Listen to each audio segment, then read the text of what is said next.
So what's important in investing? I would say for a tax-wise investor, three things matter: location, location, and location. And what do I mean by location? I mean, if you've got two accounts, one of them is your IRA or 401k, which is tax sheltered, and one of them is your regular brokerage account, which you pay a lot of taxes on, you've got to be very careful what you put where. You want the high-yielding, high-taxed stuff in your tax shelter, and you want the low-yielding, growthy stuff like growth stocks in your taxable account. Remember, with the growth stocks, you have the right to buy and hold forever and never sell your winners and not pay much tax. With something like a bond fund that's going to throw off interest income, you're going to have to pay income tax every year on that income. Let's shelter it. So what is the most important thing to put into your 401k? If you have to pick one thing that's most important to get into a shelter, it would be a junk bond fund. Let's look at some of the arithmetic on a junk bond fund.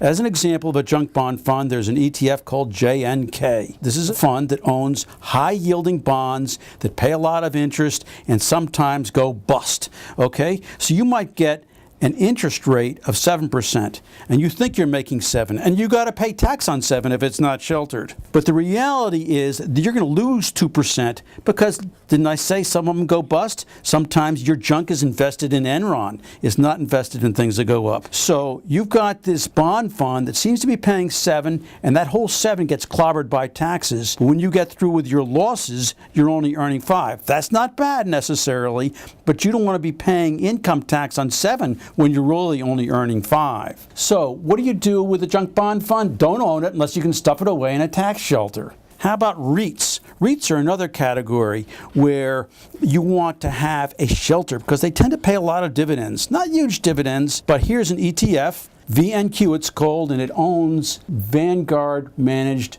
real estate investment trusts. These are trusts that own things like apartment buildings. They pay a lot of rent. They pay a lot of dividends to you. Those dividends are totally taxable. You don't get any break on those dividends. Shelter them. That's the second most important thing to put in your 401k. And I think the third thing on my list would be high yield stocks.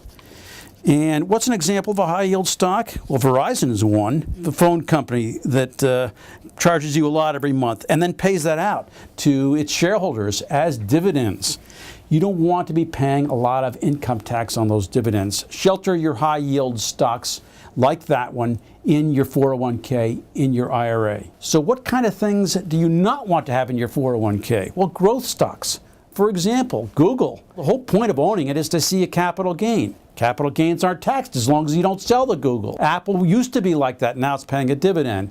But definitely Google is the kind of stock where you want to aim for capital gains, hold it for a long time, not pay tax anyway. You don't need it in your shelter.